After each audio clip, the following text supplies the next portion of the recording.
Bienvenue sur Parenthood, le podcast dédié à la parentalité. De l'envie d'avoir un enfant à sa conception, de la grossesse à l'accouchement, du postpartum au début et difficultés de l'éducation, ce sont des mamans et des papas qui viennent témoigner et partager avec nous leur vécu et leurs expériences, mais aussi des professionnels qui répondent aux questions que l'on se pose. Ici, on apprend, on se rassure et on déculpabilise. Alors, on respire un grand coup et c'est parti.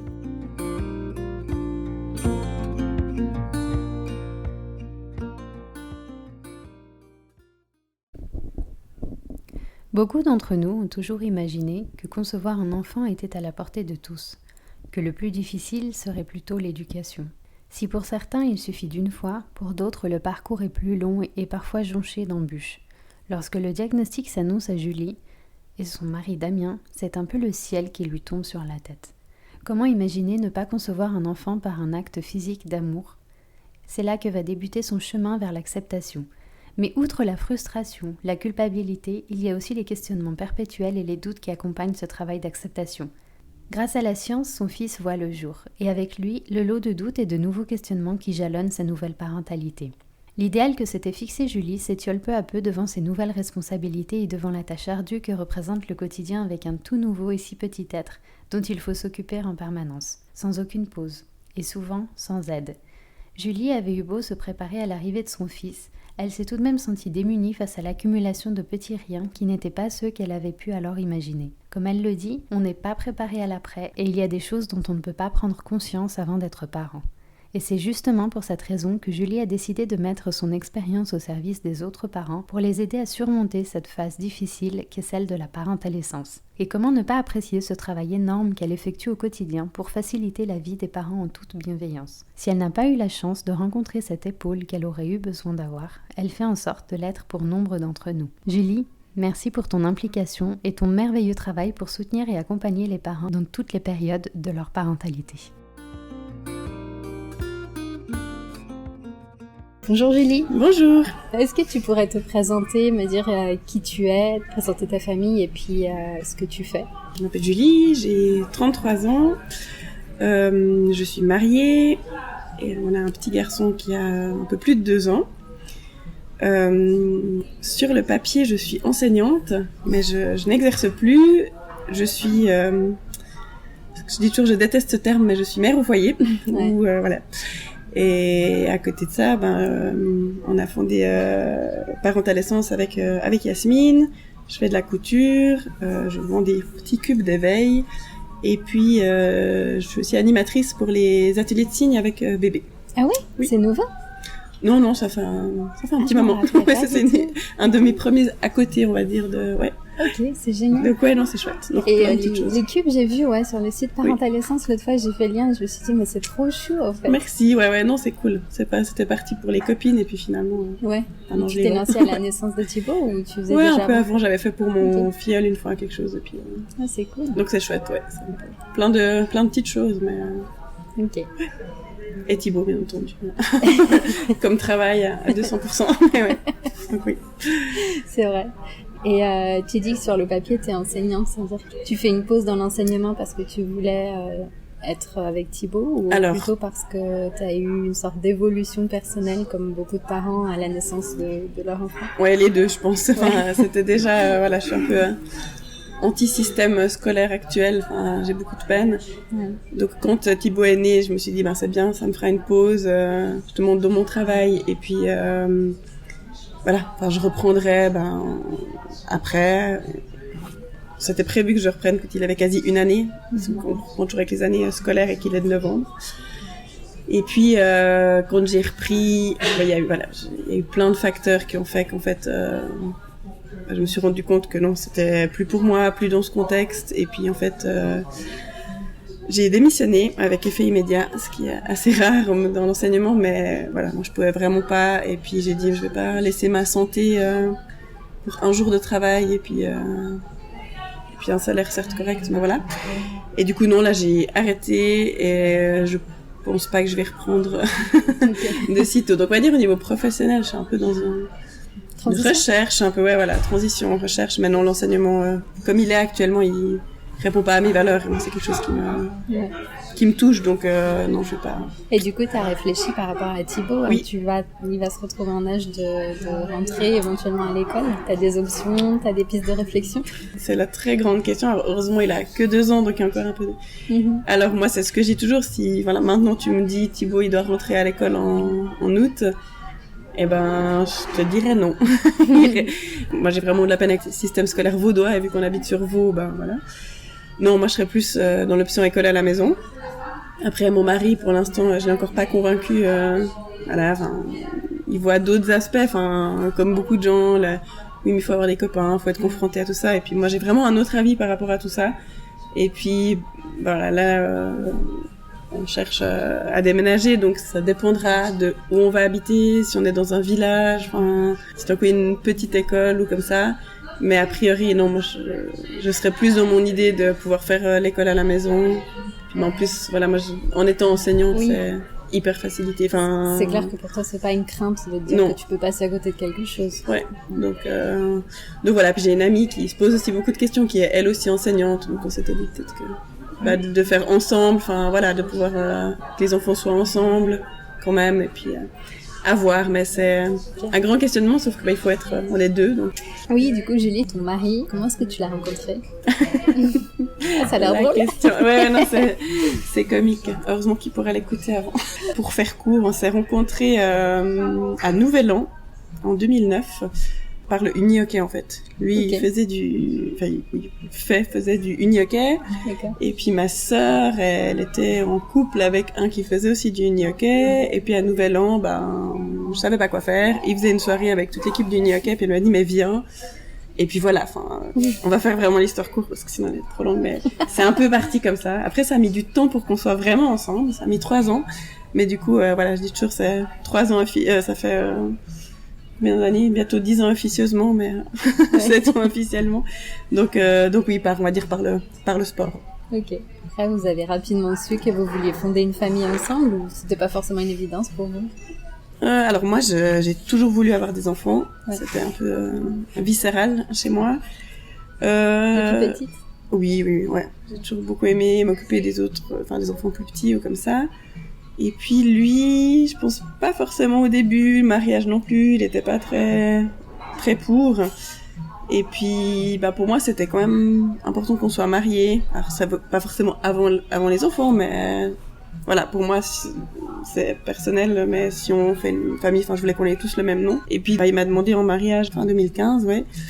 Et pour la petite anecdote, je lui ai dit, mais tu sais, au bout d'un moment, si tu voulais vraiment pas te marier, j'aurais accepté. Puis il m'a dit, ah mince, j'aurais dû attendre encore un peu. Non, voilà. Non, du coup, on s'est mariés en 2016. Et puis c'est vrai qu'après, une fois qu'on s'est mariés, on avait envie de fonder une famille. Ouais. Mais du coup, 2016, il y avait pas le corona, mais il y avait Zika.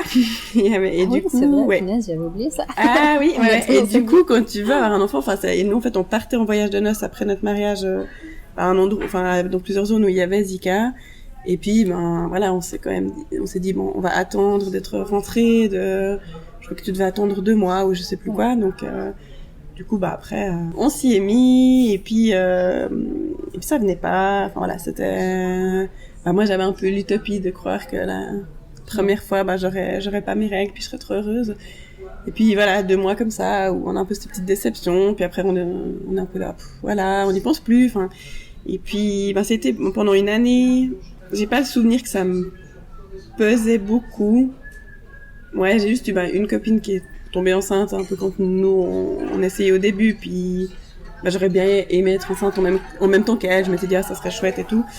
Puis ça s'est pas fait. Donc je pense que ça m'avait fait quand même un peu un petit coup, mais après personne n'y peut quelque chose.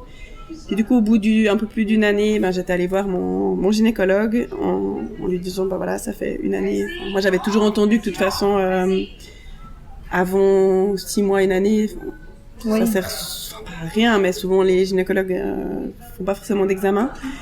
Et puis du coup, on est début 2018, on est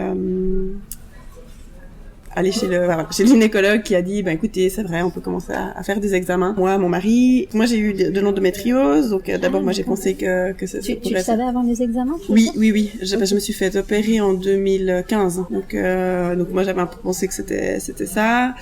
Donc de mon côté, et en fait, il s'est avéré que c'était les spermogrammes qui étaient pas bons. Puis du coup, voilà, après, il nous a direct envoyé au CHUV, ce que j'ai trouvé très bien parce que je pense que ça servait à rien de faire 25 000 examens chez lui. Puis forcément que CHUV, ça prend du temps. Donc ouais, je pense que c'est ces moments où on attend les rendez-vous, où on se dit un peu, de toute façon, ça sert à rien de tenter entre deux.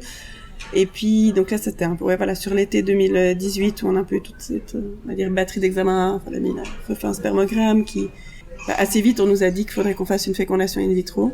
Et à ce moment-là, entre vous, comment ça se passe? Vous en parlez Parce que là, il y a quand même plusieurs mois qui s'écoulent.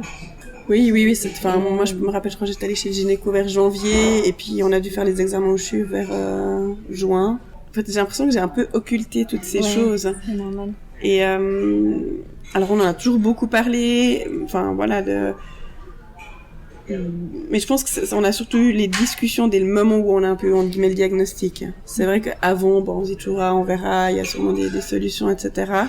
Et c'est vrai que dès le moment où on nous a dit qu'on allait devoir faire une fécondation, là, ça a été un peu le coup de massue. Et moi, au tout début, quand on nous a dit ça, pour moi, dans ma tête, c'était clair que je n'aurais pas d'enfant assisté par la science. Pour moi, c'était pas possible, en fait. Je me disais, mais déjà, on va devoir payer pour avoir un enfant.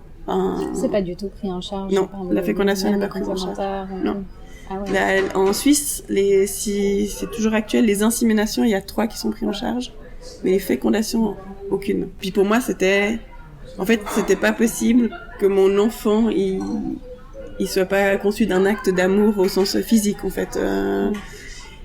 Et puis voilà, l'idée a fait un peu son chemin. Et puis là, au mois de juin, j'ai vu une amie qui est en études de médecine, qui m'a dit, mais tu sais, la médecine, les progrès sont aussi là pour ça, pour justement faciliter certaines choses. Je crois que ça m'a un peu fait un électrochoc en me disant, mais c'est vrai, en fait, si vraiment on a envie d'avoir un enfant, cette solution, elle existe. Bien sûr que c'est pas par un acte sexuel, etc., mais on l'a aussi fait avec beaucoup d'amour. Voilà. Puis du coup, là, après, il y a eu justement l'été où je pense que moi, je me pose déjà beaucoup de questions de base, mais là, c'était vraiment, pourquoi on veut un enfant, vraiment quelles sont les conséquences d'avoir un enfant, de pas en avoir, est-ce qu'on pourrait vivre sans enfant, parce que on savait qu'on allait devoir faire une fécondation, mais on savait pas si elle allait marcher. On a beaucoup discuté avec Damien, ça fonctionne pas, combien on en fait, parce que j'ai dit à Damien, il faut qu'on fixe maintenant un nombre, parce que sinon, je pense qu'on peut, et je comprends complètement, vite être pris dans toujours une, enfin encore une. Ouais, donc beaucoup de questionnements en fait. Et vraiment, c'est ce que je me rends souvent compte aussi avec les gens qui m'entourent ou comme ça, c'est nous on a eu le temps de se poser toutes ces questions. Souvent quand on désire un enfant, voilà, on a envie de fonder une famille, il y a des gens qui se posent déjà 1000 questions, mais souvent on est un peu dans, on va dire, une insouciance. On aimerait une famille, puis par bonheur si ça marche tout de suite, voilà, c'est là. Tandis que nous, moi vraiment, je me suis questionnée de pourquoi je veux un enfant. Ça va être comme je disais, les conséquences.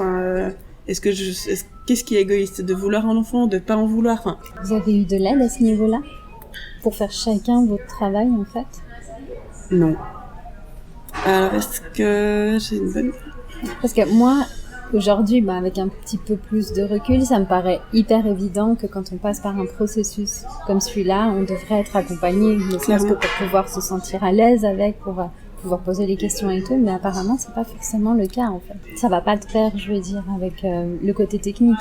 Alors en fait, moi de mon côté c'est possible que c'était une période où j'allais chez un psy. Mais de ton propre fait. Alors moi, et que j'allais déjà avant tout ça, mais j'avoue que j'ai souvent des phases de thérapie, mais aussi des phases de pause, et je sais plus, mais je pense que j'allais aussi.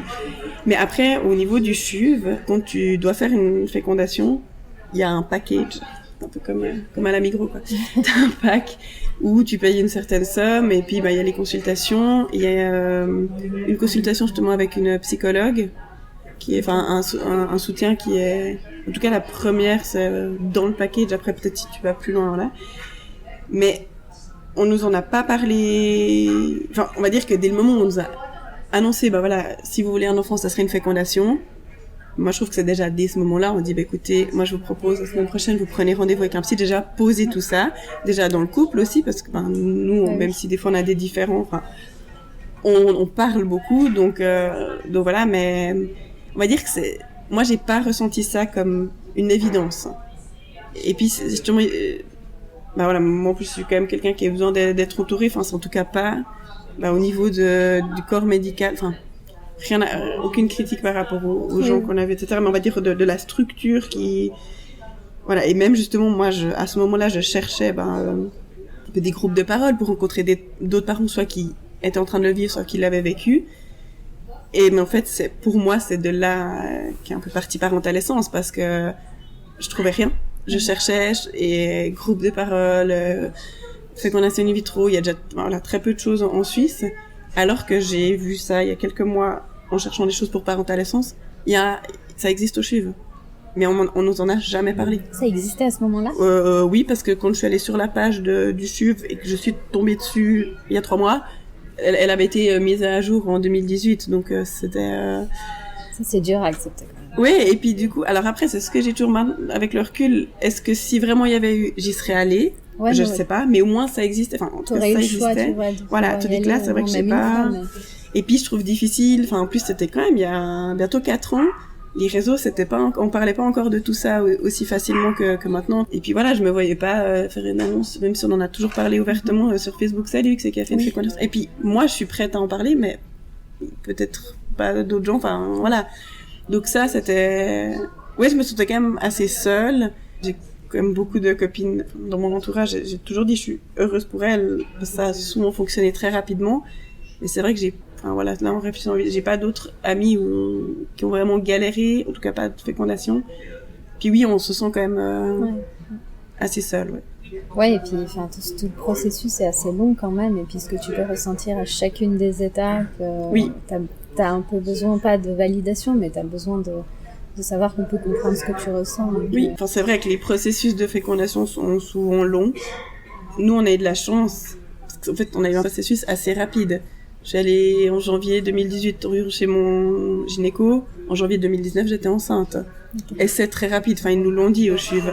Donc, c'est vrai qu'encore, voilà.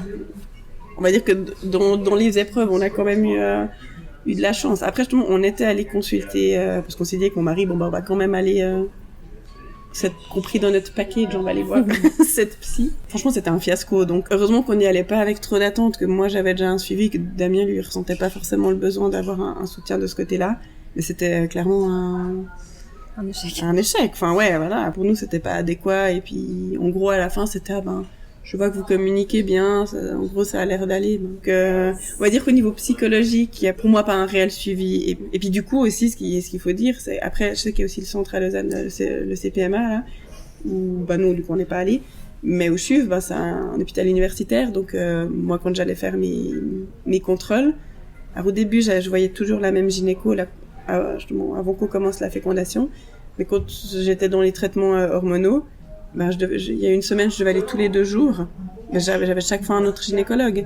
Donc c'est aussi alors voilà, c'est comme ça au CHUV et c'est très bien, mais moi ça m'a pas gênée, mais une fois c'était un homme, une fois c'était une femme, et puis ça on nous le dit pas non plus. Ouais. Donc quelqu'un qui pourrait être gêné d'être avec un homme ou avec une femme, et puis voilà, c'est un peu... Oui, puis tu viens pour un suivi sur une semaine, t'as quand même besoin quelque part que la personne, de pas avoir 4 personnes différentes en une semaine et de re-raconter ton histoire à chaque fois, quoi. Ouais. Là, t'as plus un peu l'impression que tu viens et contrôle tes follicules. Puis voilà, t'es un peu le numéro. Ouais. Un peu exagéré, mais un peu le numéro quand même. Et puis, c'est clair que t'as pas ce suivi, justement psychologique, ou en tout cas, comment est-ce que vous allez, etc. Mais après, voilà, je trouve qu'on l'a quand même vécu cette aventure. Je suis pas traumatisée par tout ça, mais de nouveau aussi parce que on a Thibaut et puis que ça s'est bien passé. C'est vrai que ça change, je pense aussi la donne. Chaque histoire est différente, mais ça. Oui, et puis il y a aussi le fait que tu avais peut-être ton suivi à côté, que vous aviez un couple quand même où il y avait beaucoup de communication, comme tu l'as dit. Ça aide aussi beaucoup, mais il suffit du moindre truc pour que ça puisse quand même faire éclater peut-être des conflits. Oui, clairement. Puis justement, déjà, voilà, cette histoire de, est-ce qu'on fait cette fécondation? On sait que c'est le seul moyen, mais est-ce qu'on se dit quand même, on essaye encore, puis la nature, voilà. Puis après, moi, je me rappelle quand même qu'il y a eu une phase, justement, à l'automne, quand vraiment on avait tous les résultats, et puis qu'on savait qu'apparemment c'était la seule solution parce qu'on nous a même pas proposé d'insémination, etc. Donc je trouve que là aussi, des fois avec le recul, on se dit mais c'était financier, est-ce que vraiment c'était tellement catastrophique qu'il n'y avait pas d'autres solutions. Et ce qui a été dur, c'est que j'ai eu toute une période où, en fait, j'en voulais à mon mari. Parce que c'était quand même de lui qu'a priori ça venait plus tôt. Et puis même si je savais au fond de moi qu'on n'y peut rien, que c'est la nature, que c'est comme ça. Mais je trouve dur justement après, parce qu'on culpabilise d'abord ses pensées. Puis après, on se remet en question. On dit mais peut-être, voilà, si j'avais été quelqu'un d'autre, j'aurais peut-être déjà des enfants. Et puis là forcément quand on se dit aussi, si on doit déjà faire ça pour en avoir un, ça remet en question la grande fratrie. Moi j'ai toujours dit que je voulais plusieurs enfants, en 4. On va s'arrêter à 1, donc du coup, voilà, c'est vrai que c'est plein de choses. Et puis, moi, je lui avais dit à Damien que pour moi, c'était des fois difficile. J'avais en fait cette colère. Ouais. Et puis, je voulais pas lui le dire tous les jours parce que lui, il y pouvait rien. Mais ça, je sais, c'était quand même. Comme tu dis, ça peut créer des tensions. Puis c'est aussi difficile justement à gérer la colère. On a de la colère, on a de la culpabilité parce qu'on est en colère. C'est un peu. Et la frustration de te dire que tu peux pas non plus contrôler quelque chose que normalement, j'aime pas ce terme normalement, mais habituellement, voilà. Quand tu vois chez d'autres personnes se disent ok, on fait comme ça et puis voilà, oui c'est ça, te dire que ça dépend pas de toi oui, puis il y a quand même toutes ces craintes. Puis en fait Damien, pour lui c'était assez difficile de se dire que tous les traitements, lui il m'a dit mais tu vas devoir prendre des hormones et tout, ça l'inquiétait quand même. Puis moi aussi, ça me fait repenser, j'étais aussi quand même pas mal en colère à me dire mais purée, apparemment ça vient pas de moi, mais c'est quand même moi qui vais lui taper tous les traitements. Je veux dire, un homme, si ça fonctionne pas chez lui, il doit aller à l'hôpital le jour où tu fais la ponction chez la femme. L'homme, il va dans une petite pièce, il donne son sperme et puis c'est tout. Alors je dis pas, je dis au niveau physique, psychologique, il y a aussi plein de choses. Je te dis que moi, j'ai des hormones, j'avais beaucoup d'angoisse de prendre du poids, de pas supporter, etc. Il faut quand même se piquer. Et puis ça, on te l'explique sans te l'expliquer. T'arrives à la maison le soir et puis il faut te piquer avec les effets secondaires possibles. Puis après, t'es quand même sous anesthésie générale pour faire la ponction des ovocytes. Il y a quand même plein de choses, alors que j'ai envie de dire, mais moi j'ai rien demandé. Apparemment mon utérus peut accueillir un bébé, etc. Et en plus de la grossesse. C'est fou que vous savez, automatiquement, comme tu dis, passer sans explication, du moins par la fécondation et pas l'insémination. Oui. Alors je pense vraiment que c'était lié au résultat. Après, je dis peut-être que j'ai occulté certaines choses, mais voilà, c'était eux, en voyant les chiffres, ils ont dit. Après, d'un autre côté, je me dis, au moins on n'a pas vécu 3 échecs d'insémination. Il y a toujours on peut voir les choses des deux côtés, quoi. Ouais, effectivement. Ouais. Et donc tu disais que ça a été relativement rapide. Vous avez dû refaire le processus plusieurs fois ou c'était du premier coup? Oui. Et alors, comment tu t'es sentie quand on t'a annoncé la grande nouvelle? T'as senti quelque chose? Non, je crois pas. On est allé. J'ai fait justement la stimulation hormonale. Ouais. Et puis après, ça tombait, nous, qu'on devait appeler un dimanche matin pour savoir combien il y avait d'embryons. Et puis du coup, monstre stress. À 8h, j'étais avec mon téléphone, bonjour, voilà. Et puis là, il y a le stress, on sait pas, est-ce qu'on aura 1, 10, 0. Et puis ils nous ont dit qu'il y en avait, je sais plus combien ils ont fonctionné, bref, je crois 9 aussi, tout. Mais qu'il y en avait 4 embryons, un qui pouvait justement m'implanter le jour même, et puis 2 qui n'avaient pas tenu, puis 1 ou 2 autres qui évoluaient encore, mais voilà, qui pouvaient encore garder jusqu'au lundi maximum, mais après, parce qu'en fait, il y a quand même aussi ce qu'on appelle des blastocytes. Thibaut, c'était au stade de blastocytes à J5, mais au-delà, ils n'ont pas le droit de garder, en fait, les embryons. Et puis, du coup, on m'appelle, on dit, il y en a un. Et puis, autant, moi, j'ai eu autant ce soulagement de me dire, il y en a un, et autant cette crainte de me dire, mais si celui-là, ça marche pas, on recommence tout. Oui, parce qu'en plus, tu peux pas dire, je veux les 2 autres quand non, voilà, il y en avait pas d'autres qu'on pouvait congeler. Ça aussi, je trouve que c'est quand même quelque chose psychologiquement de se dire qu'on congèle. C'est aussi tout un processus de dire, je sais pas, tant que j'en ai 9, je les congèle. C'est quand même assez particulier. Et puis du coup, là, on est allé le dimanche. Ils ont implanté, et puis après, il faut attendre 10 jours. Ça devait être une attente, mais interminable. Alors, étonnamment, moi qui suis pourtant très impatiente, je me suis dit, ne fais pas de test de grossesse. Ouais. Parce que ça peut être faussé. Et je me suis dit, de toute façon, tu peux rien faire avant le 21. Mais par contre, Damien, pour lui, je crois que pour lui, c'était vraiment les 11 pires jours de sa vie. Il a trouvé ça interminable. Alors que moi, je ne sais pas par quel miracle, réussi à me mettre en mode, t'as aucune emprise sur ça. Enfin, tu ne peux pas faire autrement que d'attendre. Et puis... Mais au-delà de ça, t'arrivais... Est-ce que t'as eu des aspects stressants du genre faut que je fasse attention, faut pas que je dise n'importe quoi, mais que je cours trop vite, que je tombe, que je fasse ça, alors que ça n'impacte pas, hein, bien sûr, mais des fois t'as cet aspect psychologique de dire faut que je fasse doublement attention. Oui, d'ailleurs quand il m'a implanté l'embryon, parce qu'en fait il faut beaucoup boire, enfin faut avoir la vessie vraiment pleine pour qu'il voie mieux, etc. Donc j'ai bu, en plus moi j'ai cru que j'avais assez bu, mais j'ai dû rester encore 1 heure à boire 4 litres d'eau. Donc je devais forcément aller aux toilettes après. Et puis lui il implante Thibaut, il dit c'est bon, et j'osais pas me lever en fait. Bah oui. Puis je dis mais je dois aller aux toilettes, puis il me dit mais vous pouvez aller. Mais en fait franchement j'avais peur de ça. Bah oui, mais parce que et moi j'avais, puis je dis mais je dois aller me coucher, enfin puis t'es là mais non, t'es dedans, enfin. Mais oui, on a un peu cette crainte. Et puis, oui, après, moi, j'ai assez... Comment je faisais du pilates à l'époque, je suis plus allée, enfin, j'ai vraiment un peu... J'ai pas arrêté de vivre, c'est pas vrai, mais j'ai plus fait de vélo, j'ai plus fait de... Pendant ces 10 jours, tu veux dire? Ah non, mais même toute ma grossesse. Ah, ok, d'accord. Ouais. Après, j'ai vraiment, parce que... d'ailleurs, on en avait discuté une fois avec une prof de pilates qui, elle, a aussi dû passer par là. Et elle me disait, il faut que tu fasses... Enfin, il faut que ce soit OK pour toi. Elle me dit, si... Il faudrait pas que tu regrettes. Si tout d'un coup ça fonctionne pas, de te dire c'est pas j'ai continué le pilates ou pas j'ai fait du vélo comme ça. Du coup oui, c'est vrai que j'ai un peu tout arrêté. Alors dans ces 10 jours et puis après vraiment.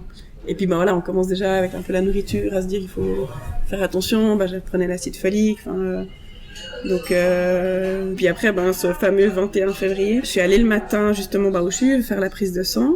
Ils font justement que la prise de sang. Et puis elle m'a dit vous nous appelez à 1h30 ou je sais pas quelle heure pour les résultats. Alors là, par contre... Dans la même journée. Dans la même journée. Non, là, je pense que ça a été assez horrible. Et Damien travaillait et je lui ai dit, mais écoute, tu rentres, tu seras là à 1h15, comme ça, quand il nous appelle, on décroche ensemble. Tout d'un coup, à 1h, j'ai mon attel qui sonne avec un 315. Il était pas là. Et puis, non, Damien était pas là. Puis c'était, mais c'est le CHUV. Enfin, je savais. Puis, là aussi, on se dit, il faut que je décroche quand même, mais je décroche et puis, oui, écoutez, c'est tout bon. Elle m'a dit, il y a des bonnes, ces hormones-là. Il y a des bons chiffres, etc. Voilà, exactement. Je pense qu'elles étaient toutes excitées, et puis du coup, c'est pour ça qu'elles m'ont, parce que normalement, c'est moi qui devais les appeler, mais je pense qu'elles étaient toutes contentes, et puis voilà, après, je me rends pas compte à quel taux de réussite il y a au CHUV, mais en tout cas, les infirmières étaient toujours super choues, et je pense qu'elles doivent être tellement heureuses quand elles peuvent annoncer des bonnes nouvelles, donc, puis moi, je me suis dit, super, mais Damien, il est pas là. Il a pas... Alors, j'étais un peu toute excitée, et puis après, il est arrivé à la maison, et puis... j'avais, je pense, un sourire jusqu'au bout, puis j'étais, tu vas être papa. Et puis, du coup, Donc, on était tout émus, tout contents. Puis après, il y a eu justement la première échographie. On est soulagés. Après, on se dit, ok, maintenant, c'est l'écho. Après la première écho, c'était bon. Enfin, il m'a dit, maintenant, c'est une grossesse normale. Alors déjà, comme tu dis, moi, j'aime pas non plus le mot normal. Oui, sur les papiers, c'était une grossesse normale. Après, je sais pas, j'en ai pas vécu d'autres. Mais pour moi, oui, mais non. Enfin, bien sûr que toute maman qui est enceinte a la crainte, entre chaque écho, etc. Mais voilà, moi, j'avais arrêté de faire plein de choses. C'était quand même compliqué pour l'avoir, donc tu dis oui, c'est vrai que l'enjeu est encore un peu différent, carrément différent, parce que tu dis que si ça tient pas, si ça marche pas, faut reprendre tout le processus et voilà. Oui, tu reprends tout le processus et puis tu repayes. C'est quand même non négligeable, c'est quand même en tout cas 10 000 francs, en tout cas, je dirais même, oui, c'est... Non, alors voilà, non, et puis nous, ça c'est aussi quelque chose d'important, on a quand même toujours été... avec l'humour. On a quand même toujours réussi, du moins, à rire de certaines choses, sans que ce soit déplacé comme ça, mais on a, en disant rigolant, on l'enverra travailler à 15 ans pour qu'il nous rembourse tout ça. Non, mais, puis je crois que c'est ce qu'on avait besoin aussi, dans ces moments qui sont des fois un peu plus compliqués, mais oui, non, c'est vite cher, et puis, t'en fais 1, 2, 3, plus. C'est dingue, parce que quand tu penses qu'il y a certains pays où c'est pris en charge quand même, mais bon, c'est comme plein d'autres choses, c'est comme le congé paternité, ça, tu vois, Oui, puis aussi, ça me fait penser, c'était une question, si on avait plusieurs embryons, combien on en implante? En Suisse, la loi, c'est maximum 3, mais au CHUV, ils implantent que 2. Donc, voilà, c'était aussi la grande question. Je me vois encore, en sortant une fois du CHUV, où j'ai dit à Damien, si on en a 2, on en met 2, au moins, entre guillemets, c'est fait.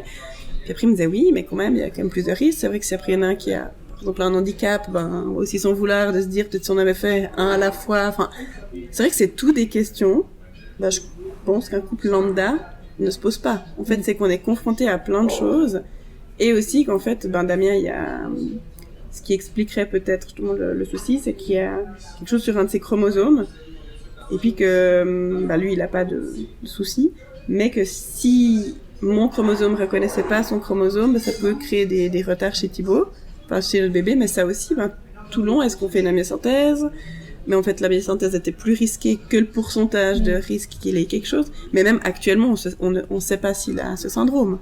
C'est quelque chose au niveau du développement. Alors, comme il est maintenant, je pense pas. Tu veux dire, ça peut apparaître? Ça peut, oui, ça peut être avec des troubles du langage ou du développement ou des choses même plus tard. Mais ça rajoute encore un stress à votre... voilà, c'est ça, c'est vrai même que si tu veux pas y penser. Non, c'est mais c'est quand même quelque chose que tu sais, alors que, des parents qui ont pas cette connaissance, bien sûr que tu vas toujours avoir des craintes pour ton enfant, mais tu sais pas, en fait, t'as pas une crainte spécifique. Ouais. Et que là, on sait quand même que c'est quelque chose de génétique. Alors voilà, on essaie de pas trop y penser, puis ça aussi, on en rigole des fois. Mais c'est vrai qu'il y a aussi eu ça, toute la grossesse, où, justement, est-ce qu'on fait une amniosynthèse ou d'autres examens, et puis... Ouais, c'est quand même, quelque chose qui reste dans un coin de la tête.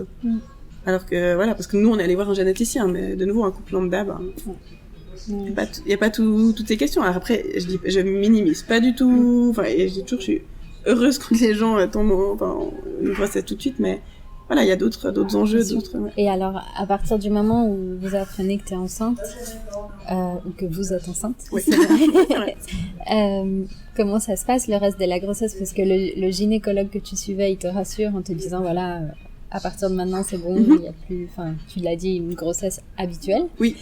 Est-ce que c'est ce gynécologue qui te suit ou tu continues à aller au CHUV pour faire des contrôles ou... Alors non, c'est justement celui du CHUV qui m'a dit maintenant on vous lâche parce que c'est une grossesse habituelle.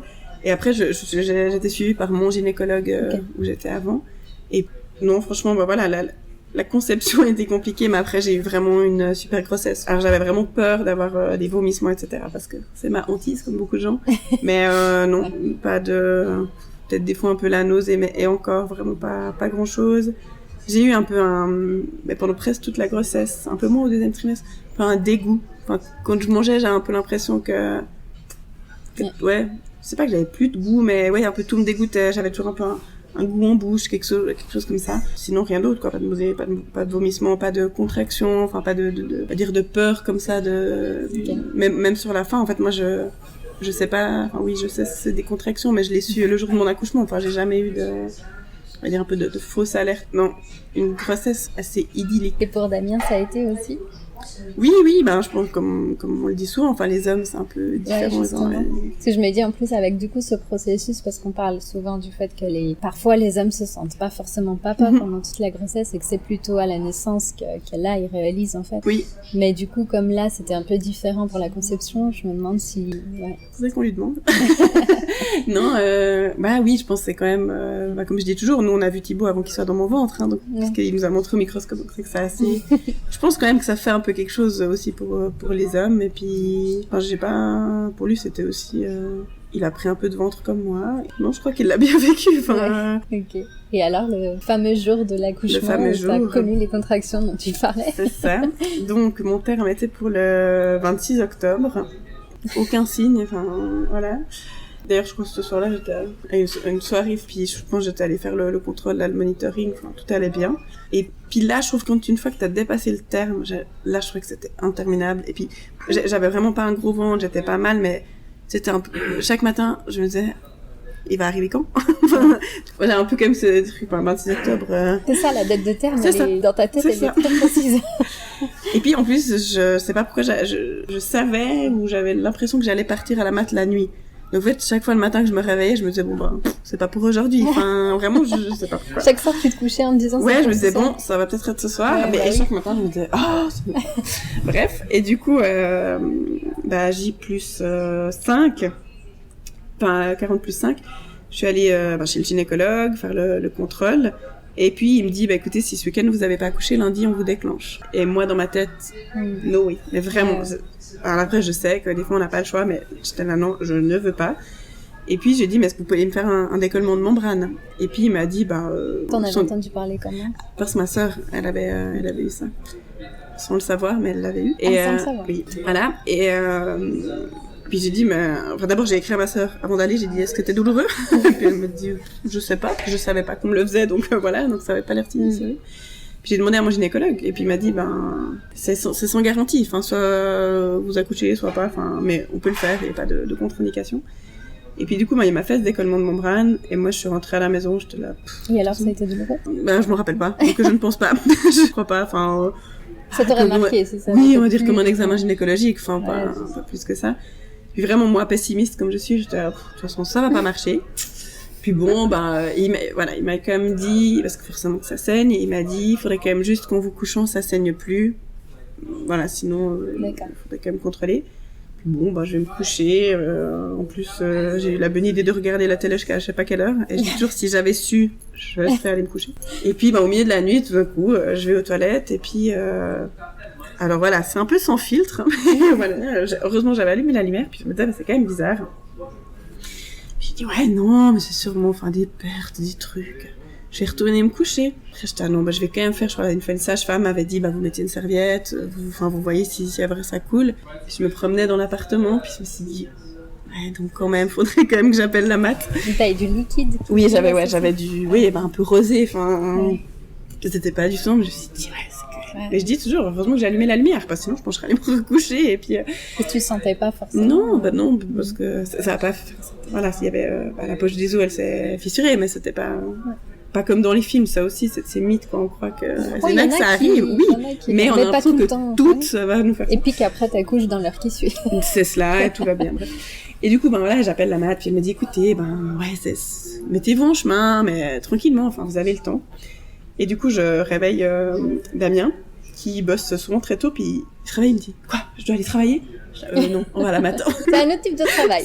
On a encore fait une petite photo avant de partir, et là, vraiment, j'avais aucune contraction. Enfin, dans la voiture, je rigolais. Tout à coup, j'ai senti un peu comme un coup de poignard. Puis j'étais là, haha, c'est rigolo. Enfin, ça va aller.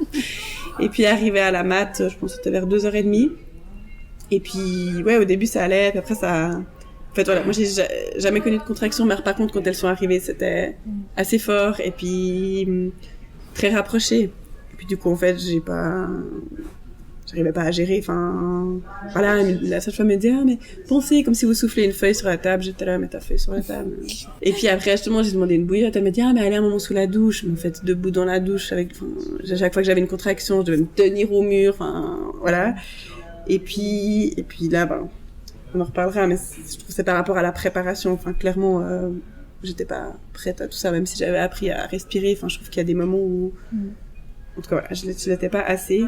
Et puis, à ce moment-là, je ressonne la sage-femme et je lui dis, c'est quand que je peux avoir la péridurale? Puis elle m'a dit, quand vous voulez. Puis je dis, maintenant. Enfin, alors moi, j'étais pas forcément partie pour avoir une péridurale, mais là, c'était pas... En fait, j'arrivais pas à reprendre entre chaque contraction. Donc, j'arrivais même pas à me redétendre entre deux. Je me disais, mais ça va pas le faire. Et là, elles étaient assez rapprochées, alors. Ouais, c'était quand même assez rapproché. Et j'ai tout noté, mais là, de tête, je me rappelle plus. Mais c'est vrai que je crois que le col, c'est quand même assez ouvert assez vite. Et puis, du coup, après, on est allé en salle d'accouchement.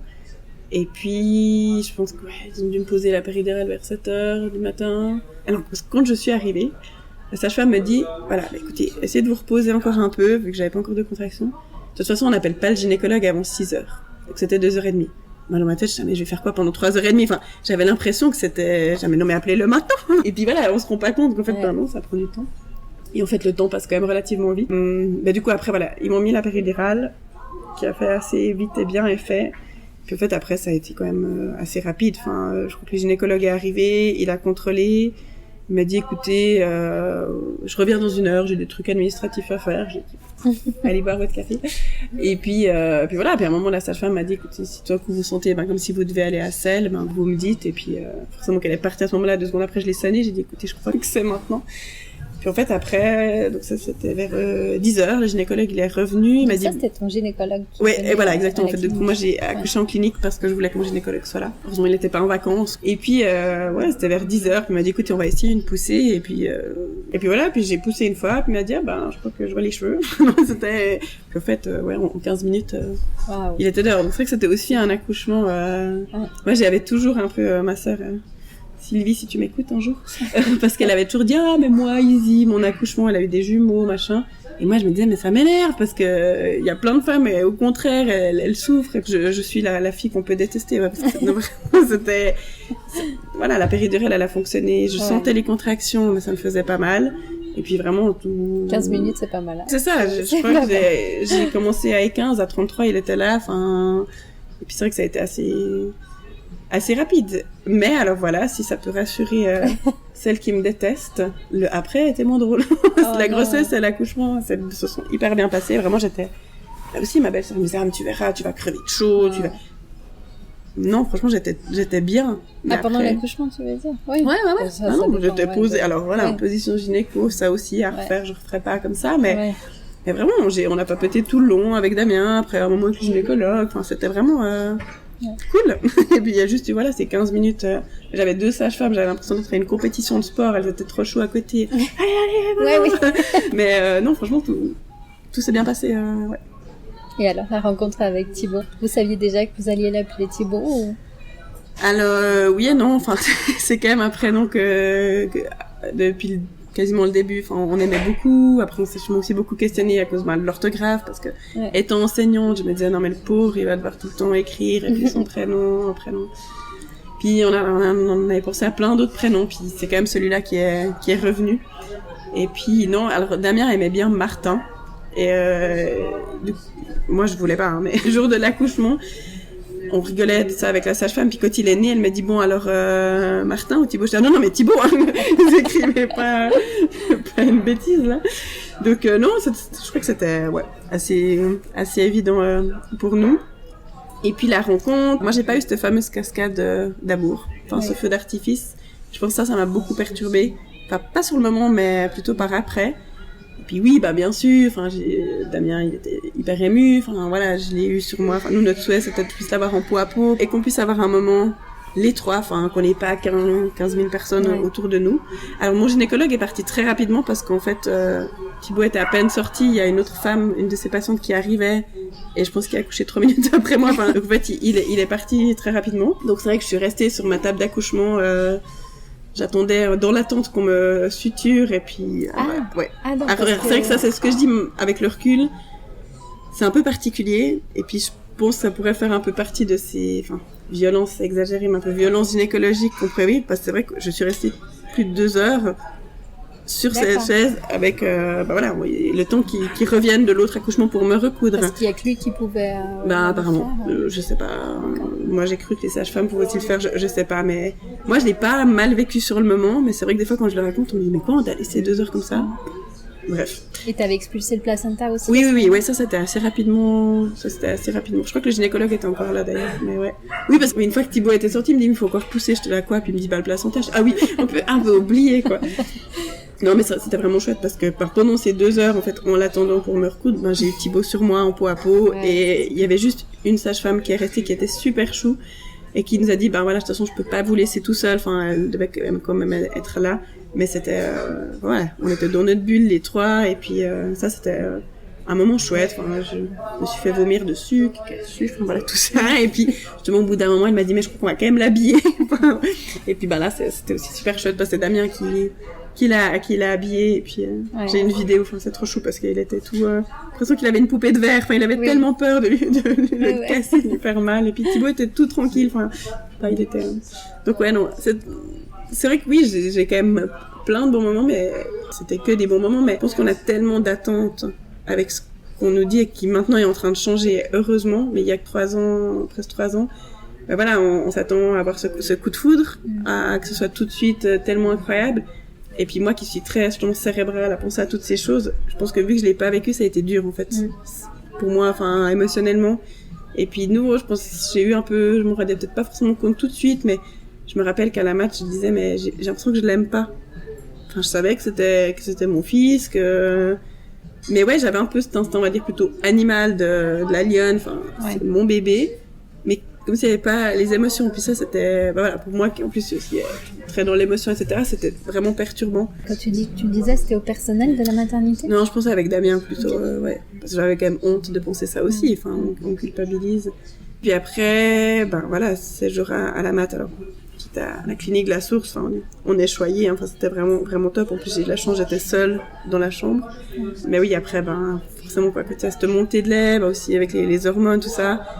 Alors moi je trouve que de façon générale on n'est pas assez préparé à ça. Après peut-être que certaines femmes s'y préparent plus, mais je trouve que tout ce qui se joue au niveau psychologique, c'est clairement pas assez suivi, enfin pour toute grossesse. Hein, Et puis là moi ce qui était, donc j'ai allaité, ça se passait bien, Thibaut il prenait bien, mais ouais je trouve que comme de nouveau toutes les sages-femmes ont été super choues, mais je crois que j'aurais eu moins besoin d'avoir une interlocutrice pour l'allaitement.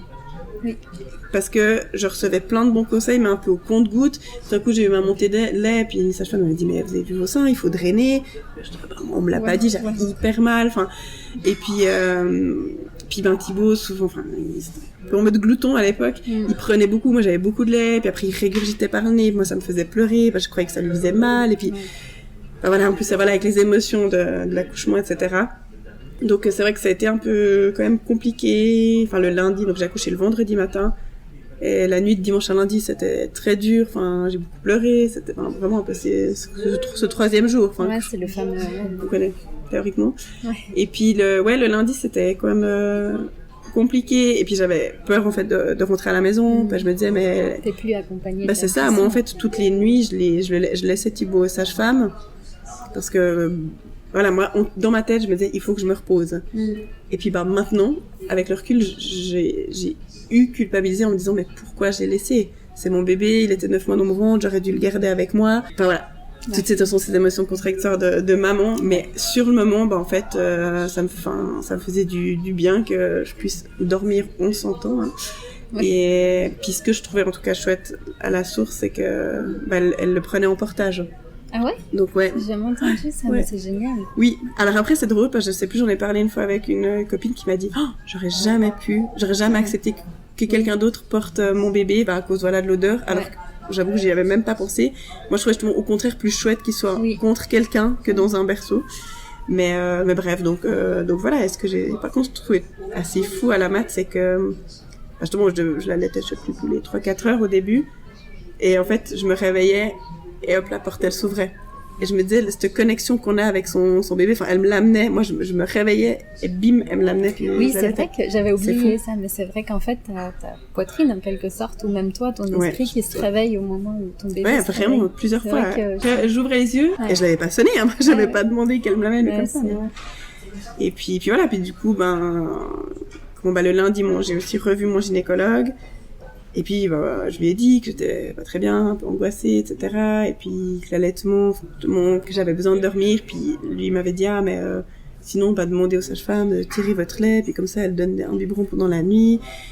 Puis, je raconte ça à la sage-femme qui me dit, écoutez, moi, je vous le conseille pas. Enfin, voilà, il y a aussi... C'est contradictoire. Oui, et puis en même temps, chacun son métier aussi. Enfin, voilà. Cette sage-femme était aussi adorable. Enfin, elle a vraiment repris le temps avec moi. On a tout refait. Enfin, j'ai bien vu comment les positions, etc. Mais je trouve que malgré tout, j'ai quand même pas eu assez d'infos, à mon avis. Et puis après, l'avantage de la clinique, c'est que tu peux un peu rester le temps que tu veux, théoriquement. C'était prévu que je parte le mardi. Et puis là, mon gynécologue m'avait dit, mais écoutez, voilà, comme vous le sentez, si jamais je fais un papier, c'est par rapport toujours aux assurances, on en revient à ces assurances. Et puis ce qui était aussi génial à la source, c'est que je pouvais partir quand je voulais, en fait. Dans le sens, je sais que maintenant, dans certains hôpitaux, à 11h, tu dois partir. Enfin, c'est comme ça. Là, elle m'a dit, écoutez, réservez quand même un repas pour ce soir. Enfin, dites ce que vous avez envie de manger, parce qu'on peut choisir. Et puis, si jamais on l'annule au dernier moment. Et moi, ça m'a aussi, je m'en laissé le temps de me dire, qu'est-ce que je fais? Puis en fait, j'avais quand même envie de rentrer, d'être chez moi, t'es dans ton lit, quoi, tu fais pas grand chose d'autre. Du coup, Damien, il est venu me chercher après le travail le mardi. Ouais. Donc on est resté du vendredi au mardi à la matin. Et alors, vous êtes arrivé à la maison?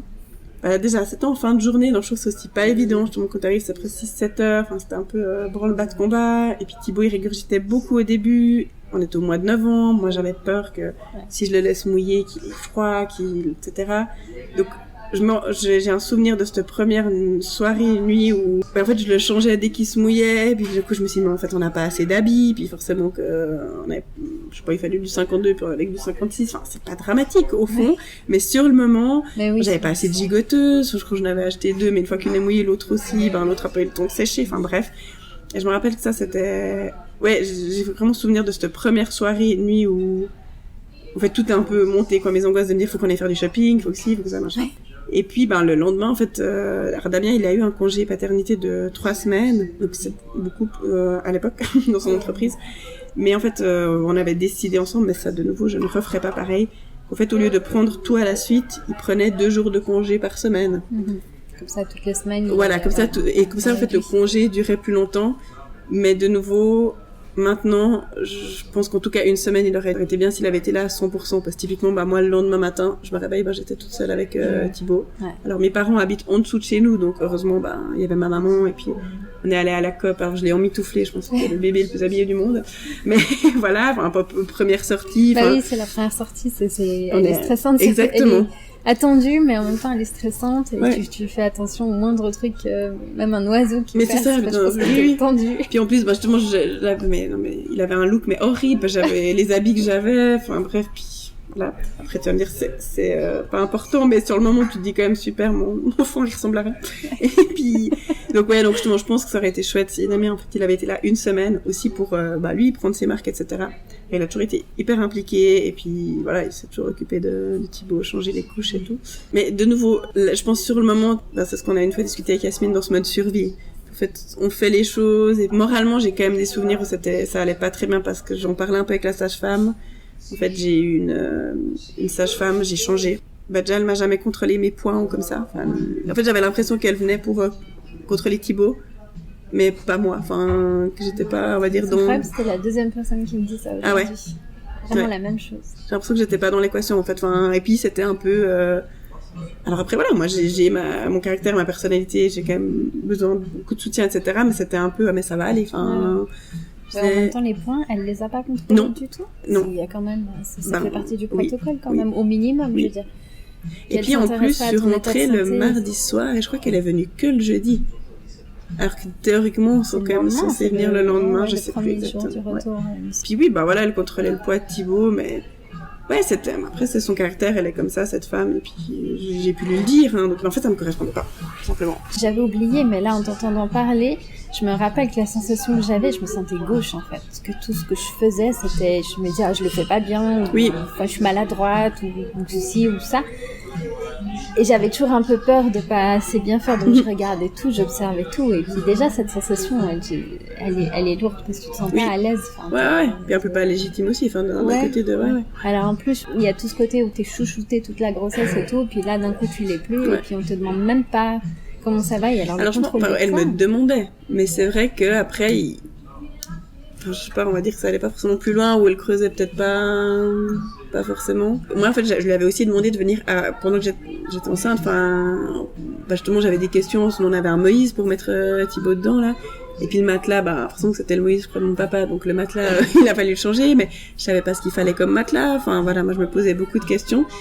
Puis elle est venue, moi mon but c'était qu'elle vienne un peu voir notre environnement, si justement tout était ok. Et puis de nouveau sur le moment, je pense que ça m'a suffi entre guillemets parce qu'elle a validé, mais même, j'ai l'impression que c'était pas, que j'aurais eu besoin de plus de validation, de dire non mais faites-vous pas de soucis, le matelas. Je pense que elle minimisait un peu moi mes craintes qui peut-être étaient complètement surfaites ou comme ça. Mais comme on dit toujours, ce que tu ressens sur le moment, il est légitime. Et puis après, elle, pour moi, elle devait un peu se dire, ok, la mère misère. Elle est un peu. Mais toi, t'avais vraiment besoin d'être rassurée aussi. Mais ça fait partie quand même de son travail. Donc effectivement, je sais pas, en fait, si on a des possibilités de choisir autrement sa sage-femme et de se dire, ok, on fait un premier entretien, un premier rendez-vous, voir comment ça passe. Bon, moi je la connaissais en fait, parce que je faisais de l'acupuncture avec elle pendant toute ma grossesse. Justement, j'ai fait ça aussi par rapport à la fécondation et tout ça. Et puis, c'est vrai que ça s'est toujours bien passé. C'était, c'est vrai que c'est quelqu'un qui est assez direct comme ça, mais ça me convenait. Et puis, c'est pour ça que je m'étais dit, vu qu'elle est sage-femme, je lui demande aussi de faire mon suivi, on se connaît, etc. Et puis en fait, ça c'est pas, on va dire que son rôle de sage-femme correspondait pas à ce que moi j'avais besoin. Et du coup, je me suis une fois retrouvée chez ma généraliste, je pense pour contrôler mon fer ou j'en sais rien, quelques semaines après l'accouchement. Même pas, 2 semaines. Puis elle me dit, mais comment ça va? Et là, j'ai fondu en larmes. J'ai dit, mais ça va pas. Puis elle me dit, mais est-ce que vous êtes bien soutenu par votre sage-femme? Parce que c'est son rôle, etc. Puis j'ai dit, mais en fait, non. Puis elle m'a dit, non, mais ça, c'est pas possible. Enfin, il faut changer. Puis j'ai dit, mais moi, je me sens pas à l'aise. Enfin, je lui dis quoi? Bonjour, ça me va pas. Enfin, voilà, moi, j'ai ce côté où j'aime pas aller dire à quelqu'un, ça va pas. Il m'a dit, écoutez, voilà, je vous donne le numéro de sa sage-femme qu'elle a eu, parce qu'elle a eu 4 enfants, puis elle m'a dit, elle est vraiment géniale, contactez-la. Donc je l'ai appelée en sortant de chez ma généraliste. Je lui ai raconté à Véronique, là, un peu tout ça.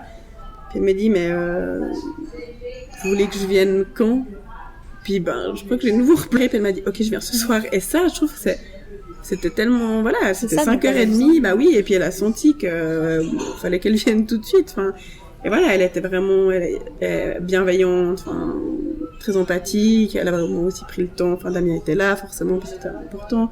Et puis, du coup, j'ai discuté avec elle. J'ai dit, mais je fais comment pour dire à l'ancienne sage-femme? Puis elle m'a dit, mais si vous voulez, je peux lui écrire, mais ce serait quand même mieux si vous le faisiez. Et puis, du coup, je lui ai écrit un message, après, voilà. Bref. Et après, j'ai eu ce suivi avec Véronique qui, non, était vraiment, elle, direct le soir même, elle m'a dit, mais vous voulez que est-ce que vous avez besoin de quelque chose? J'ai dit, oui, contrôler mes points, enfin. Ah, c'est toi qui as-tu demandé? Ouais, oui, à revoir, là, Véronique, justement, elle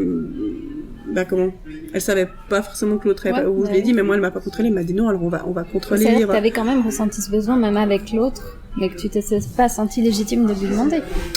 Ou tu l'as ressenti après coup, de te dire, tiens, en fait, on l'a pas fait. Ouais, je pense, plutôt. Parce que de nouveau, quand t'es jeune maman pour la première fois, tu sais pas non plus ce qui se fait, voilà, exactement. Voilà, est-ce que c'est que le gynéco qui contrôle? Est-ce que ça suffit de contrôler dans 6 semaines? Enfin, donc non, la Véronique, elle contrôlait, et puis justement, elle a déjà bien pris le temps à ce moment-là, puis après, j'ai fait le suivi avec elle, et puis, et ça a été? Ouais. Les points aussi, ça a été finalement? Oui. Après, tout était bon, et puis justement, moi, j'avais quand même cette crainte du baby blues, même qu'on se dit toujours ça arrive qu'aux autres. Et puis justement, j'avais lu que au-delà de 3 semaines, fallait quand même être un peu attentive. Donc j'avais un peu l'impression de regarder ma montre et me dire ça fait 3 semaines. Et puis je sentais que j'étais pas à 100%. Et là, j'avais justement repris contact avec mon psy. Et je me suis dit faire un petit point, justement aussi voir comment lui il sentait tout ça. Puis on a refait des séances un peu comme ça. Et puis je pense qu'après je me suis dit c'est bon, c'est passé.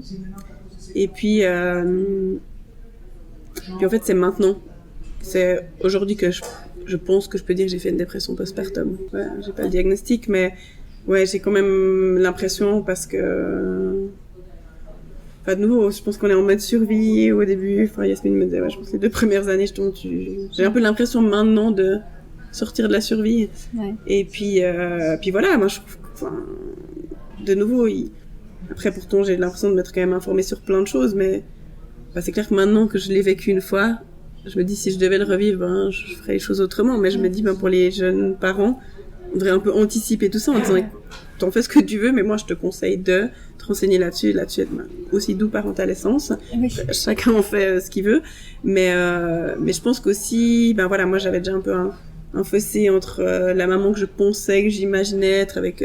j'ai toujours voulu avoir des enfants, et puis Thibaut est né, j'étais un peu là... Enfin voilà, donc on se dit un peu, il se passe quoi après, en plus, quand moi je disais que j'étais pas bien, certaines personnes, oui, mais regarde, Thibaut il est en bonne santé, je disais, mais non, en fait, c'est pas parce que lui il est en bonne santé que moi je dois aller bien, puis justement, des fois on se sent un peu incompris, puis je trouve qu'on a aussi un peu des attentes, que ce soit l'entourage, au niveau de... je sais pas, de proposer des solutions de garde ou comme ça, puis je pense que ça a été un peu plein de choses qui, moi j'avais peut-être aussi certaines attentes par rapport à mes parents, mais je les ai peut-être pas forcément exprimées, ou ma maman, je sais que elle a beaucoup fait pour moi, et puis pour elle, elle a fait ce qui était juste, mais c'est vrai que des fois maintenant je me dis j'aurais peut-être eu besoin de ça, mais bref, de nouveau aussi avec le recul, des fois on diabolise peut-être un peu, ou un peu dans les deux sens. Et puis où vraiment là ça a été en fait quand Thibaut il a eu 1 année, donc novembre 2020, il y a aussi eu ce début de pandémie, etc. Un contexte aussi qui était quand même particulier. Après moi c'est ce que j'ai toujours encore actuellement, je suis contente que Thibaut il ait l'âge qu'il a, parce que ils se rendent pas compte en fait de tout ça, donc c'est aussi quand même plus facile entre guillemets. Mais du coup il y a eu un peu tout ça, et puis je sais pas, je pense qu'un peu ce cap des 1 année, je sais pas pourquoi ça m'a un peu chamboulé, ouais. Alors, je reviens un peu en arrière, mais je pense, moi, ce qui a été aussi dur, c'était, ce bébé qui dormait toute la journée, qui en fait, je disais beaucoup à la sage-femme au début, je trouvais que c'était ingrat. Parce que je dis, mais moi, je me donne corps et âme pour cet enfant, je le nourris. Enfin, en plus, moi, je n'ai pas franchement aimé allaiter. Enfin, je le faisais parce que je savais que c'était bien, puis j'avais pas de difficultés. Mais voilà, c'était long, il régurgitait, machin. Et puis, je disais, mais en fait, t'as aucun retour. C'est normal.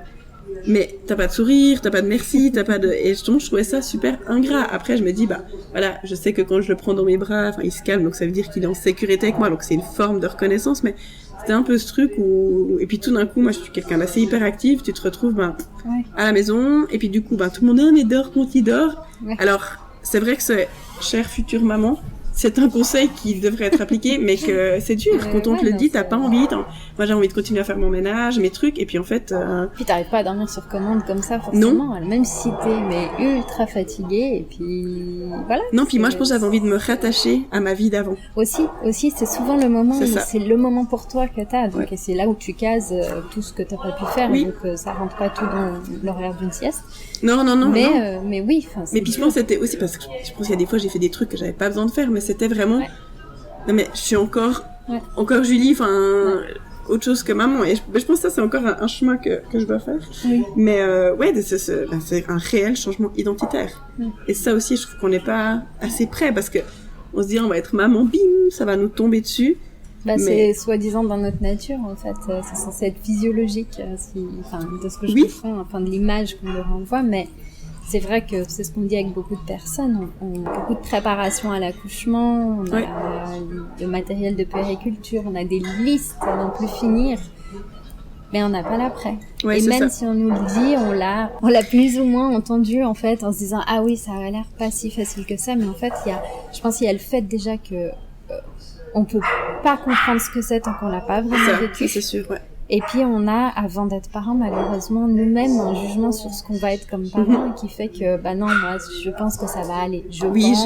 Voilà. Je vais pas vivre de dépression postpartum. Je vais réussir à me doucher, à faire à manger. Moi qui ai tellement voulu avoir un enfant, exactement. qui a attendu ça peut pas m'arriver.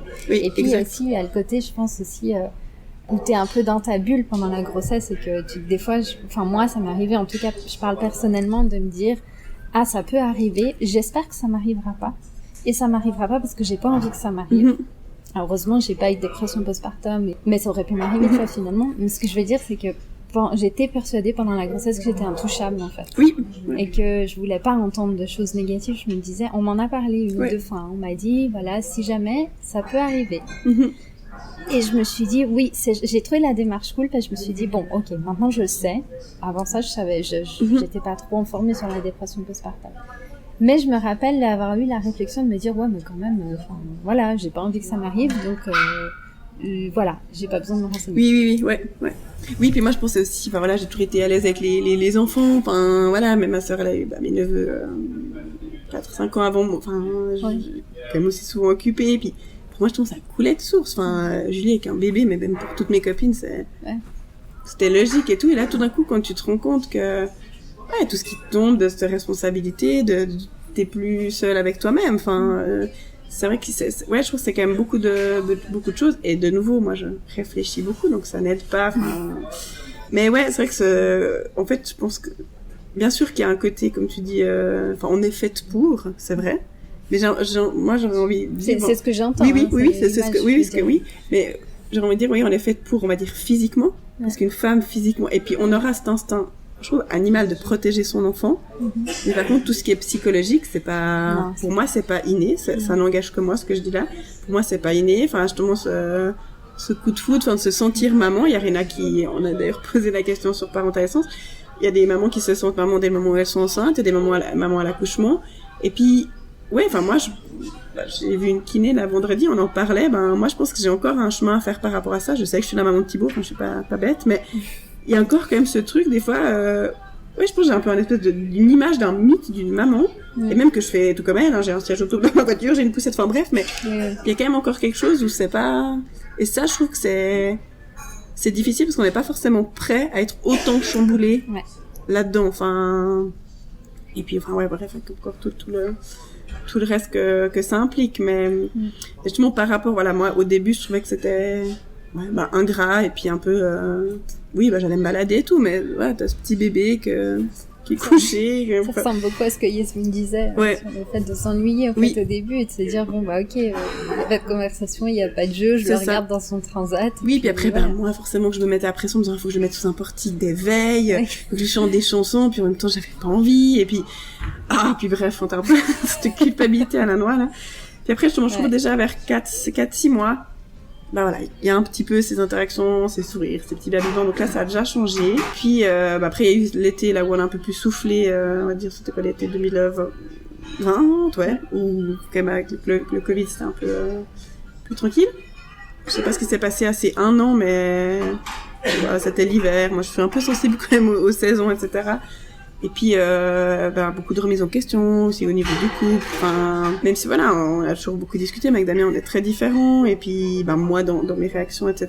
Puis, je pense des fois, lui, il comprend pas toujours pourquoi je fais des années-lumière dans mes réflexions, dans des émotions. Puis là, wow, je reviens par là. Et puis, ouais, donc janvier 2021.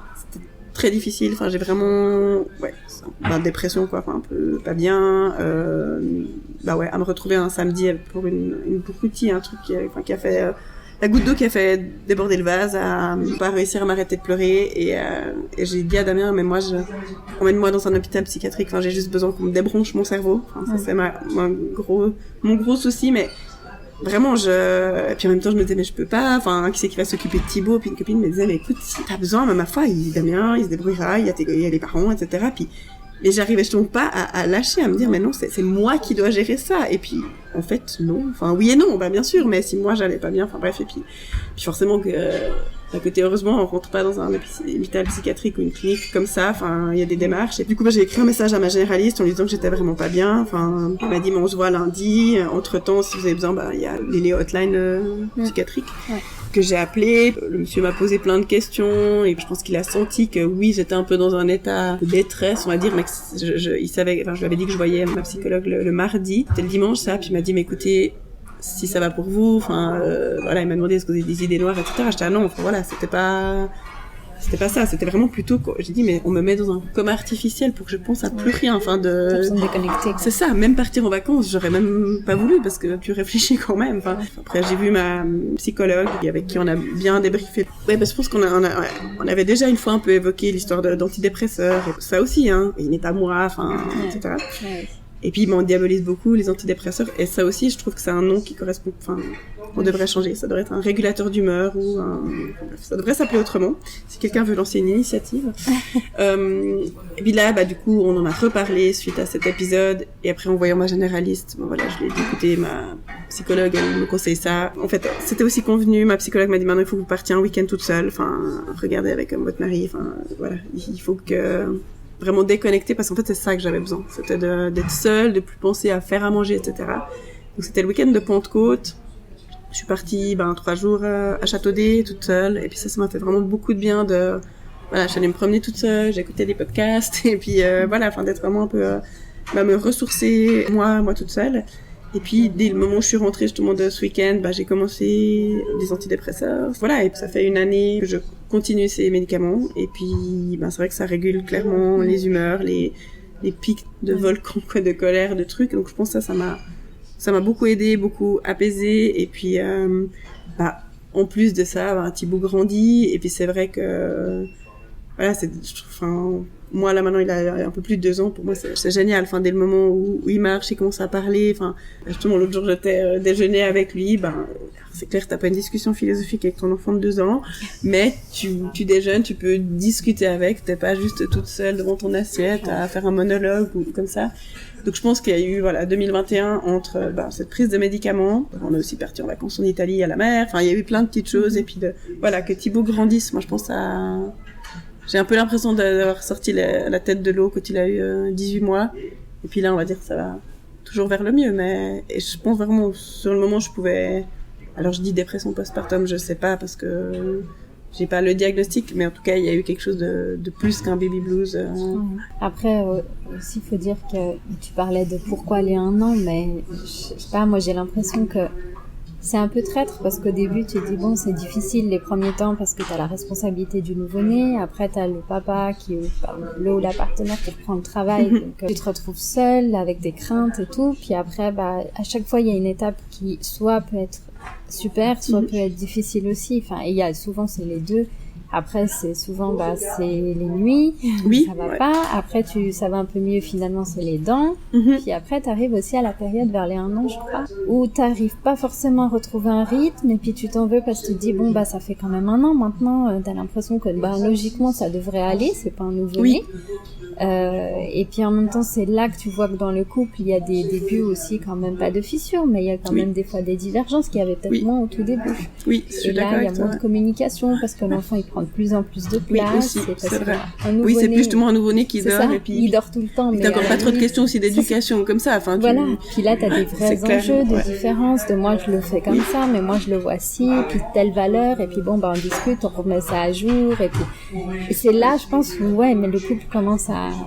Oui, puis il y a l'épreuve cette fameuse charge mentale, enfin, on revient à ça, et puis, c'est vrai qu'en fait, en parlant, je me rappelle de trucs, mais moi, ça aussi était très dur ce début avec les purées, parce que forcément, je voulais tout faire moi, et puis, j'avais pas ce fameux baby cook, c'était un choix, mais, et en fait, je déteste faire à manger, donc je me prenais la tête, enfin, ma cuisine, c'était Tchernobyl tous les dimanches, parce que, enfin, tous les dimanches, chaque fois que je devais faire, je faisais en grande quantité, puis en même temps, ça m'agaçait de faire ça, et puis, je pense que ça a pas aidé, on va dire. Puis après, aussi les 1 an, en fait, c'est quand j'ai démissionné. Donc, il y a aussi eu quand même tout ce truc, enfin, moi, du jour au lendemain, je suis plus allée travailler. Le vendredi, je suis rentrée à 4h à la maison, le vendredi d'après, j'allais plus au travail. Je pense qu'il y a aussi eu quand même, plein de choses qui ont fait que, puis après, ce que tu dis par rapport au couple aussi, justement, l'alimentation, les choses comme ça, déjà, moi, je me posais 1000 questions. Est-ce que je fais comme il faut? Est-ce que j'ai oublié de mettre de l'huile? J'ai pas mis ci, j'ai fait ça, gna gna.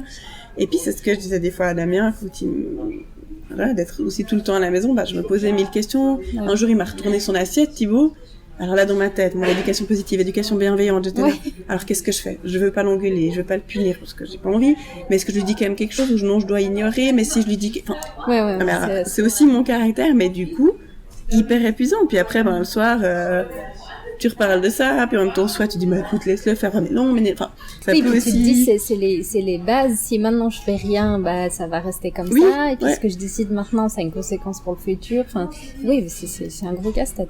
Oui, puis aussi, justement, des choses, tu dis que tu veux pas lâcher, typiquement, je dis toujours pour l'instant, parce que je sais pas, mais pour l'instant, on punit pas Thibaut, c'est un choix, je juge personne qui le fait, chacun fait comme il veut, mais du coup, il y a des moments où t'aurais juste envie, et puis en fait, ou la télé, ou les choses comme ça, où des fois ça serait tellement plus simple, et puis tu dis non, on s'est dit que non, après faut pas être non plus trop rigide, mais c'est vrai que c'est un peu perpétuel, questionnement, etc. Et puis, justement, d'être tout le temps avec son enfant, c'est magique, c'est génial, mais en tout cas moi, qui ai déjà mon cerveau qui ne s'arrête pas, ça ne s'est pas arrangé avec l'arrivée de Thibaut, cette fois. Non, c'est clair. Ouais, et puis c'est là que tu comprends aussi l'importance, certes, d'avoir des moments avec ton enfant, que ça soit la volonté aussi d'être avec ton enfant, parce que parfois c'est pas le cas, et c'est plus pour des raisons pratiques, donc c'est pas évident, mais en même temps, parfois t'as pas envie de retourner travailler, mais t'as aussi envie que ce soit ton choix, de pas y retourner, ou d'y retourner. Oui, et puis avoir ces moments pour soi, où, moi justement je suis maman au foyer, du coup j'ai pas de solution de garde parce que j'y ai entre guillemets pas le droit, ou c'est compliqué, puis en même temps t'as aussi des fois l'impression de justement pourquoi tu veux faire garder ton enfant, pourquoi je vais te le garder de façon fixe alors que tu bosses pas, et puis ça c'est tout un problème de société, mais c'est aussi assez compliqué après avec tout ça, et puis justement de dire tiens, si tu peux le garder une heure, je vais me faire masser quand t'es à la maison, il faut aussi des fois oser dire les choses, demander, et puis déjà je pense que demander de l'aide en tant que jeune parent, c'est des fois difficile parce que on a aussi envie de se débrouiller tout seul, et puis des fois on n'ose pas, ou comme ça. Moi j'ai une copine qui m'a dit non, moi j'oserais pas demander qu'on m'amène à manger. Je dis t'inquiète, je vais venir sonner à ta porte, je te l'amènerai. Mais c'est vrai, et puis après on se dit mais des fois justement je veux pas être intrusif si on a quelqu'un qui a accouché dans l'entourage. C'est difficile de demander de l'aide, et pourtant c'est tellement important. Et puis des fois on n'a pas, moi j'ai quand même, on a la famille etc autour, mais et puis une amie là, Priscilla, qui a accouché 2 mois après moi, donc j'ai pas été enceinte en même temps que ma copine en 2017 quand j'aurais voulu. Mais après, j'ai eu la bonne surprise quand j'étais à 2 mois de grossesse d'apprendre qu'une autre copine était enceinte. Et puis, voilà, Thibaut et son fils, c'est vraiment comme des frères parce qu'ils grandissent ensemble, on se voit beaucoup. Ouais, c'est génial. Puis heureusement, qu'elle est là. Enfin, on se les refile vraiment souvent. Mais voilà, on sait qu'on a beaucoup de chance et on est vraiment reconnaissante de ça, mais c'est pas toujours évident, justement, de demander de l'aide. Et puis, on a quand même aussi envie de montrer que, je sais pas, on se débrouille tout seul. Ouais, et puis, ça, c'est un gros, on va dire, défaut. Je sais pas comment l'appeler, mais oui, ça fait vraiment partie aussi du fait de devenir parent. Mais je voulais rebondir sur ce que tu disais par rapport au mode de garde. Et je trouve que c'est vrai qu'il y a, pour moi, la grosse faille de notre système, en tout cas ici en Suisse, pour moi, c'est vraiment au niveau du mode de garde. Clairement. Et c'est parce que je trouve que ça t'impacte. Que tu veuilles travailler ou non, ça devrait pas être pris en compte là-dedans. Alors, je comprends totalement qu'il y ait une priorité par rapport aux parents qui travaillent et qu'effectivement, à 100%, t'as besoin de faire garder ton enfant à 100%, alors que si t'es chez toi, à 50%, bah, effectivement, tu devrais pouvoir le garder. Mais je comprends pas qu'on prenne pas en compte le fait que, en tant que parent, homme ou femme, peu importe, t'as quand même besoin d'avoir un minimum de temps pour toi.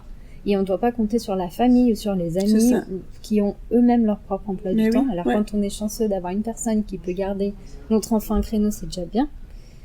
Mais ça reste, ça reste une option à côté. Ça devrait être, enfin voilà, pas donner cette responsabilité de la charge de ton enfant encore à quelqu'un à côté. Et voilà. Et ça améliorerait, je pense, tellement de choses si on pouvait se dire, ok, d'accord, je travaille pas, ou alors je travaille à 50%, mais j'ai quand même au moins une demi-matinée. Une journée sera un luxe, mais au moins une demi-matinée pour moi. Et puis souvent, tu travailles pas, mais tu fais autre chose à côté. Et là, le parental essence, ça te demande un super boulot énorme et tout. Justement, c'est là où on voit, par rapport à parental essence, avec Yasmine, qui travaille à 60%, c'est ça, c'est qu'elle, soit elle bosse, soit elle est avec ses enfants. Ouais. Et puis, elle a pas ces moments seuls. Tandis que c'est vrai que moi là maintenant je suis organisée, j'ai quand même forcément qu'il y a des moments où je suis seule, c'est pour mes projets et tout, mais c'est vrai que voilà, mais voilà, quelqu'un qui travaille, s'il veut encore du moment en plus pour lui, on va lui dire ouais mais bon tu bosses déjà à 60, tu vas pas encore prendre un moment pour toi. Et puis moi qui ne travaille pas de façon rémunérée à l'extérieur, on va me dire mais pourquoi tu veux le faire garder? Tu bosses pas. Enfin, de toute façon, voilà. Comme pour tout dans la parentalité, c'est jamais juste. Mais c'est vrai que moi, je trouve quand même que, de nouveau, tant que t'as pas eu d'enfant, il y a des choses que t'arrives pas à te rendre compte parce que avant que j'ai Thibaut, j'avais justement des collègues qui avaient leurs enfants donc dans l'enseignement où on a congé le mercredi après-midi, en tout cas chez les petits. J'avais des collègues leurs enfants étaient gardés tout le mercredi. Je disais mais pourquoi tu le fais garder le mercredi après-midi, t'as congé? Ouais.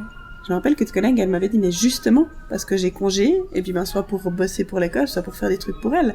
Mais c'est vrai que tant qu'on n'a pas d'enfant, on est un peu là, mais pourquoi tu fais garder ton enfant quand t'as congé? Mais en fait, non, ça devrait, comme tu dis, être un minimum. Enfin, il y a des choses à faire, mais c'est un de mes sujets de réflexion, là. La garde. Moi aussi, c'est compliqué. Et puis d'autant plus que j'ai réalisé il y a pas très longtemps en lisant un article que j'avais pas vu les choses sous cet angle, mais je me suis dit, j'ai lu que il y avait 7 hommes sur 10 qui avaient un enfant et 8 femmes sur 10. Ça te fait 80% de la population active. Ouais. Donc 80% de la population active qui galère à un moment ou à un autre. On n'est pas tous, c'est pas tous facile. Et je comprends pas que ce soit pas plus démocratisé, plus une priorité, effectivement, de se dire, les gens travailleront mieux quand leurs enfants seront mieux gardés. Bien sûr, et quand, en plus, ils auront éventuellement le loisir de se dire, voilà, de temps en temps, j'ai un moment pour moi aussi. C'est pas un luxe, c'est censé être le minimum, en fait. Mais c'est considéré comme étant un luxe. En fait, quand tu deviens parent, c'est considéré comme un luxe parce qu'avant, moi, j'allais faire une journée pour moi ou me faire masser ou comme ça. On me posait pas de questions. Mais une fois que t'as un enfant, justement, c'est ça aussi dans cette histoire d'identité, t'es plus qu'une maman. Ou t'es, je sais pas, un journaliste et une maman, ou un avocat et une maman, mais t'es... Enfin voilà, moi c'est justement ce que j'essaie un peu de revendiquer. Je suis une femme, une épouse, une maman, une ex-enseignante. Non mais voilà, on est encore femme, puis encore femme, épouse, encore pour moi deux choses, ou conjoint, ou comme tu veux. Mais c'est vrai que il y a du boulot. Ouais, malheureusement, oui. Mais en même temps, il y a des choses qui bougent quand même un peu, donc c'est positif, mais ça prend du temps. Ouais, puis comme on discutait avant, de l'aspect financier aussi, parce que Ouais, voilà, ça. des structures privées, il y en a plein, mais... Oui, et puis ça creuse encore l'écart et les injustices. Et c'est Oui. ça qui est vraiment dommage, c'est que ça soit lié à ça. Ouais. Encore une fois, c'est tout un cercle vicieux parce qu'un enfant qui sent que ses parents ont pas trouvé leur équilibre ou sont pas bien, enfin quand ça va vraiment pas bien, hein, je veux dire au sein du couple et tout, et que ce problème financier il est de plus en plus lourd et tout.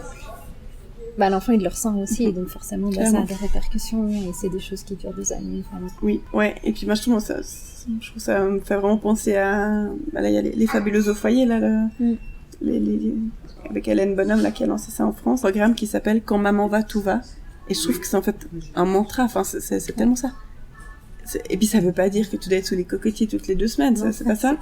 Mais vraiment, enfin, et moi je l'ai expérimenté. Enfin, c'est vrai que si t'es pas bien, bah t'as moins de patience, t'es plus irritable, etc. Tandis que si t'arrives justement à avoir, je sais pas, une fois toutes les semaines, une fois toutes les 2 semaines, mais une pauvre heure ou une pauvre soirée où tu fais ce que t'as envie comme ça, ouais.